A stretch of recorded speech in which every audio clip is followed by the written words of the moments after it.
This is slavery, Dave. Do you have to come to work today? Do you have a choice? Do you have to ask somebody when you have to? Yes, you do. Or you're fired. Can somebody tell you you're fired?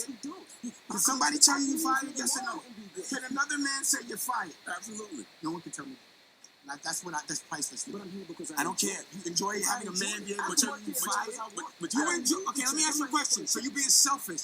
Do you think your son enjoys you calling somebody else a boss? Don't you think your son would rather wake up with you and you could pick him up from school instead of having to do a 9 to 5? Don't you think? Yeah, all right, but don't you have to wake up at 4 in the morning? Don't you think your son would love if his name was up there, Dash, or whatever your last name is, instead of somebody else's? My pride is in my children. Like, look what I'm doing right now. Look at my son. I taught my son never to have a boss. He's 23. He owns a restaurant. He has cookies. He has equity. He busts his ass so he can pass it on to his son. If that's not what you hustlers for, you're selfish. All right, Shalom. This is Gamal Allah at Great Millstone, Atlanta. I want to give all praises to YAHAWAH, YAHAWASHI, BAHASHAM, Kakodash. Double honors to the elders and apostles of Great Millstone. Shalom to all the icon that are pushing out this truth and sincerity. All right, now this is a lesson. All right, you saw the clip, and this is going to be entitled "Are You a Slave?" And you know, as you see, you have Dame Dash. He's over on the radio show, The Breakfast Club. It's a morning show in New York. And I don't know how old this clip is. It looks pretty old, but it popped up on my feed. And there was something that he said, you know, that sparked, you know, this lesson. And I'm going to use this to edify, because I'm not going to get into, because this guy, Dame Dash, who is a former, well, he's still a music executive in the music industry, and you know, he's speaking from a standpoint of, you know, owning a business, you know, owning your own business in Babylon, you know, and one thing that he said in the beginning, which he was going back and forth with DJ Envy, is, you know, the fact of whether or not he's a slave. Because this individual, DJ Envy, he works for the radio station, all right, but you know, he's basically making the case, well, I enjoy what I do, I'm not a slave, you know, but Dame Dash is making the point that, well, you don't own it, you don't own this, you know, radio station, you know, your name is not on the wall, you know what I'm saying? Wouldn't your children, you know, love to see that? Yeah, you know, Jake is emotional, but you know, I just wanted to make this a lesson, all right, because this topic has come up amongst our people a lot, you know, whether or not you're a slave, okay, and you know, let's just get into it. All right, so this is Deuteronomy 28, and we'll start at let's go 48. It says, therefore shalt thou serve thine enemies, which the Lord shall send against thee, in hunger and in thirst. And first of all, you know, when you read, if you know, for those that aren't familiar, Deuteronomy 28 is a chapter where the Lord basically gave Israel an ultimatum, you know, which if they obey to do if they obey to keep the Lord's commandments and to serve him and only him, then Israel would receive blessings. All right. And you read 1 through 15, where it lists all the blessings that Israel would receive for obedience. And then when you read from 15 down, Deuteronomy 28 and 15, and you read on down, it goes into the curses that Israel will have to go through for disobedience. Okay?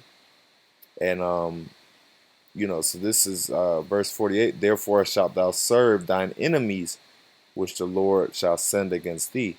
All right, so this is one of the curses. All right, and it says, we shall serve our enemies. It says, in hunger and in thirst and in nakedness and in want of all things. Okay, so we are serving our enemies. Okay, in hunger and in thirst. So basically, we work for our oppressors. Okay, we work for the so-called white man. Okay, no matter how high up, and even this guy Dame Dash, he claims that he's a business owner. Which it is better to own your own shit, in Babylon. But at the end of the day, he's still a slave because he pays taxes, and he is still, you know, he still belongs to the system. The so-called white man can basically wipe. He don't have no real power. Okay, the so-called white man can basically wipe his account clean, or you know what I'm saying, like basically take away all his resources. So he's still a slave at the end of the day. He just isn't in the working class bracket of slavery, which is the lowest form of slavery, where you basically, you know, don't, you basically work for somebody. All right, you have no ownership. All right, and this guy DJ Envy, he doesn't own anything. I mean, I could be mistaken, but he works for that radio station. He doesn't own any. He doesn't own any percentage of the station, which he might. Like I said, I'm assuming. But you know, basically, if someone works for a, a, a company or a corporation, all right, basically they own you, okay? Because Dame Dash made a good point. They could fire you. They have, you know, basically, can someone say you're fired? And that's how you know whether you're a slave or not. if somebody can, if somebody always has the upper hand over you, and that's the so-called white man. All right, no matter how high you get in this society, the so-called white man always will have the upper hand. Okay, and that's what makes you Israelites. That's what makes you a slave. Okay, because you look at the richest so-called blacks in America. All right, and at the end of the day, they have to answer to the so-called white man. Now you might think, okay, well, how?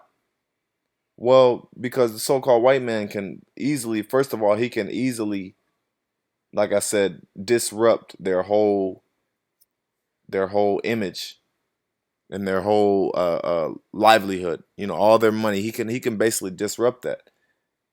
Look at Bill Cosby. Look at who else did they destroy? Michael Jackson. Okay, they can basically taint your whole image to where your money and your freedom is now affected. That's what makes you a slave.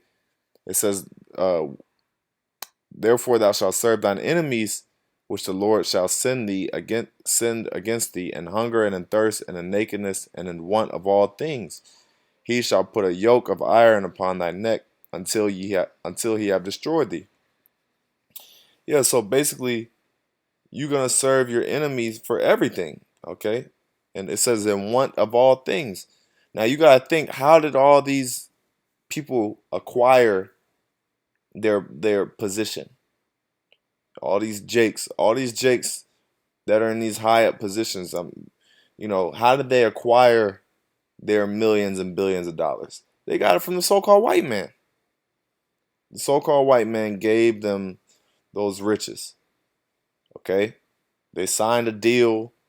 They got, they got with the system. They got with the Illuminati. What people call it. Okay, they basically sold their soul. You look at sports players.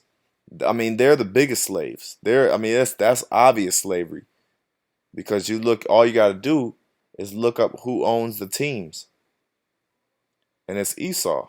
Esau being the so-called white man. Esau owns these sports teams. All right. But they give you, America has the illusion of freedom, because you can be a business owner, because you could do this, you could do that. But at the end of the day, you know, that's just being a business owner is just a lesser form of slavery. Like I said, you still got to pay taxes, you still got to, what I'm saying, play by his rules, okay? You're still subject to payments at the end of the day, you know? And if you don't believe you're a slave, then don't pay your taxes. If you think that you're just free and free to do whatever you want, you're just a free person. You could do, like, free entity. Then, like I said, go without paying your taxes. As a if you have any type of money, you go without paying. If you're a business owner or whatever, go without paying your taxes, and you'll see how much actual freedom you have. This is Haggai 1:6. Ye have sown much and bring in little. Ye eat, but ye have not enough. Ye drink, but ye are not filled with drink. Ye clothe you, but there is none warm. And he that earneth wages to put into a bag with holes. And this is talking about Israel, okay?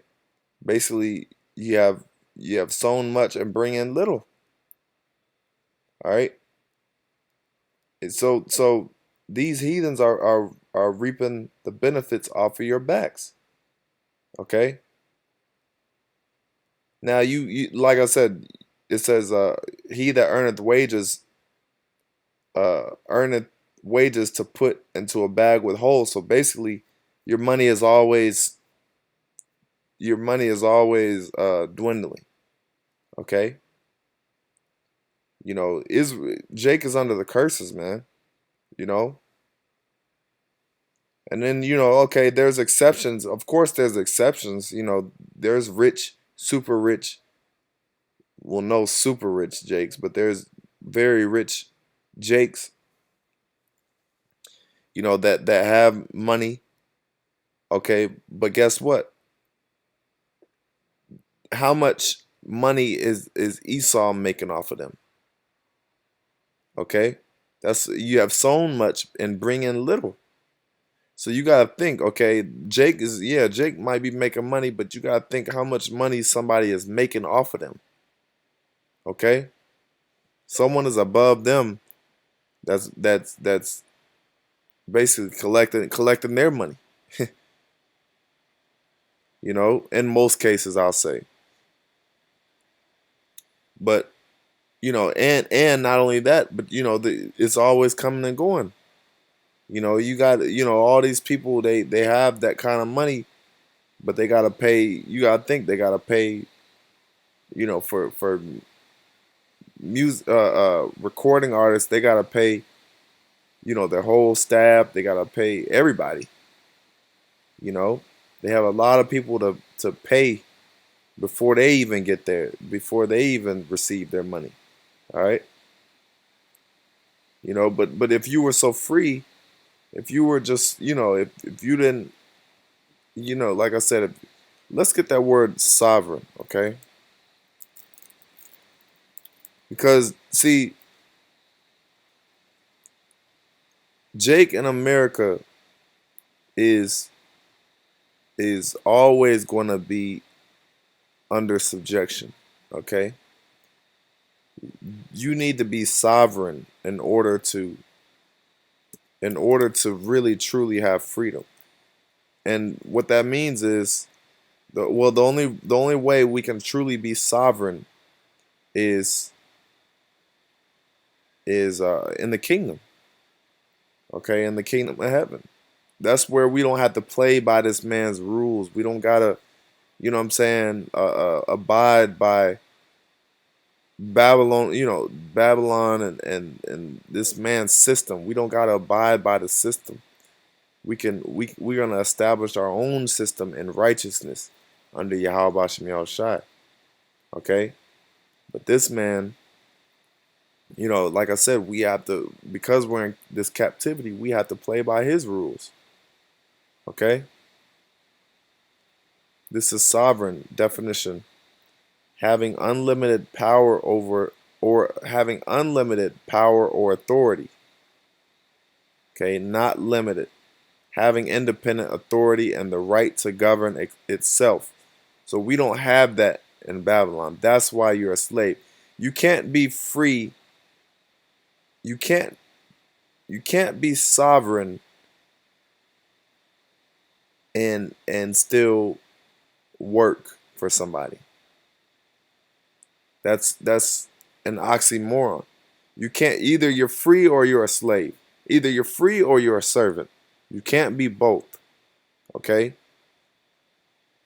Sovereign means having unlimited power.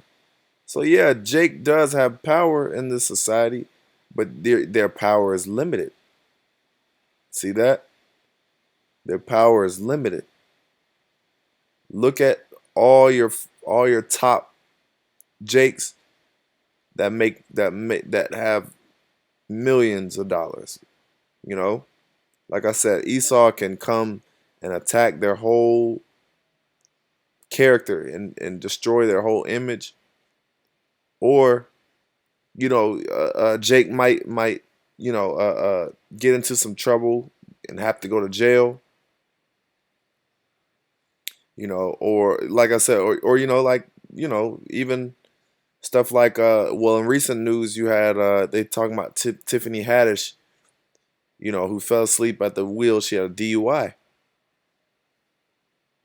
But if she had unlimited power, if she had unlimited power and authority, she wouldn't even have to worry about that. So you top Jakes, you still get pulled over. So you don't have no power. Okay?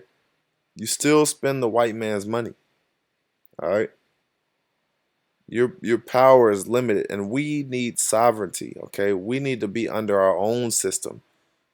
All right? We're not gonna get that. Jake tried that with Black Wall Street, but it didn't work. Okay? We need to be separate from this. We need segregation. Okay? There's, best believe there's going to be segregation in the kingdom of heaven, which is going to take place on earth. Now let's get Ezekiel 4:13. And the Lord said, even thus shall the children of Israel eat their defiled bread among the Gentiles, whither I will drive them. Yeah, because another reason why you're a slave is because you don't plant your own food.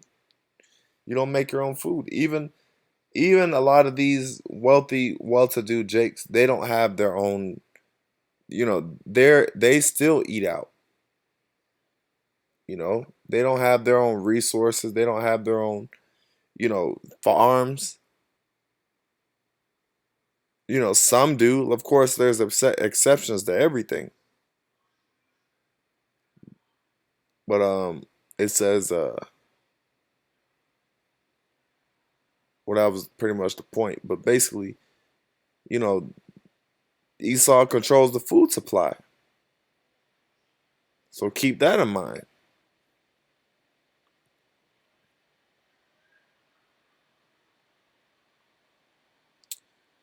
This is Exodus 1 and 9. And he said unto his people, behold, the people of the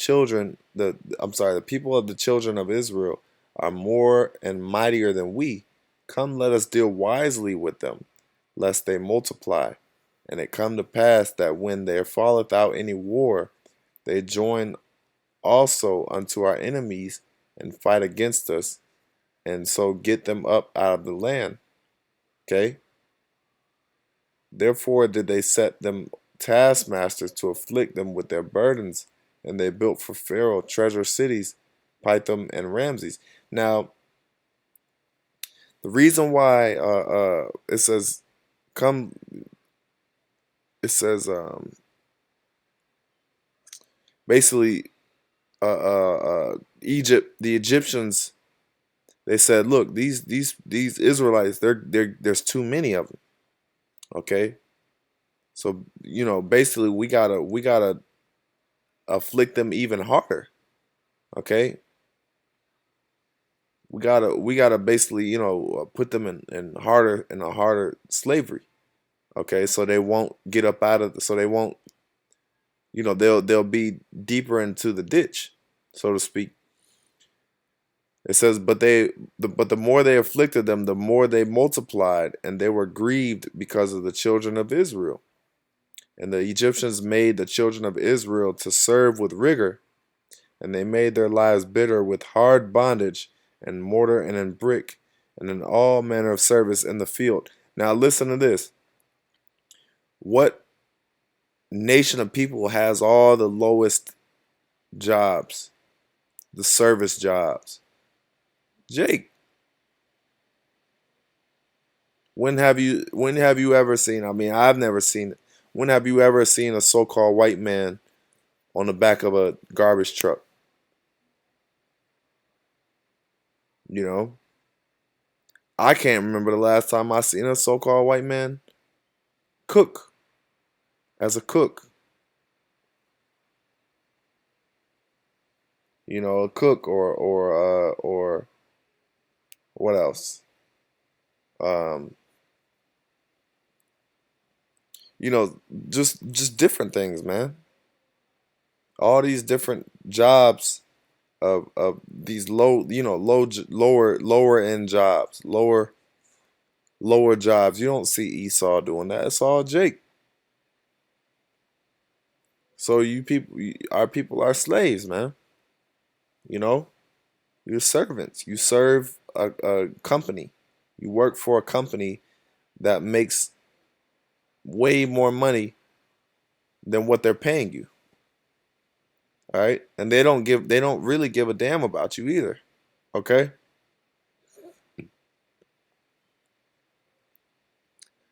Um, but you got this guy Dame Dash talking about, he's talking about being a boss, and he was really trying to belittle DJ Envy, by working a job. He was trying to belittle him, but this guy doesn't even realize. Talking about Dame Dash, this guy doesn't even realize that you need the working class. If everybody's a businessman, then you know you wouldn't have no working class. You wouldn't have no employees if everybody thought like how he thought. He's trying to, basically belittle him. But if everybody was, everyone has their own specific role. Some people just work for people, you know, and it is what it is. If you're a slave, just be a slave, you know. But everybody's ultimately slaves, even if you own your own shit, you're still a slave. You just have a little bit more. It's like a slave. And during slavery time, you just got a little bit more. You just got a little bit more roaming. You know, or you might be a so-called free man. Like even back then, you look at so-called like certain movies like Django, or 12 Years a Slave. Although Jake was free on paper, they had their papers. They were still niggas, man. At the end of the day, so you might own a business, but you still a nigga, man. You still a slave. You still are under the so-called white man because you're sovereign. Your power is limited. You don't have no power in America. Okay, you don't have no real power. You can't just do what you want without consequences. Okay, you got everything you want to do. You got to get permission. If you wanna build, you got to get permit. If you want to build, if you got a whole bunch of money, you want to get a house. You want to build a house. You got to get permission to do that. You gotta submit paperwork for everything. Everything you do, you gotta submit paperwork, which is the same thing as getting permission. So your power is limited. You can't just jump up and say, I want to do this, I want to do that. You gotta get it cleared through the so-called white man. That's why you're a slave. Okay? It doesn't, this is modern day slavery. This is no longer, you're no longer in the field where they're cracking the whip. Okay? Now you're, now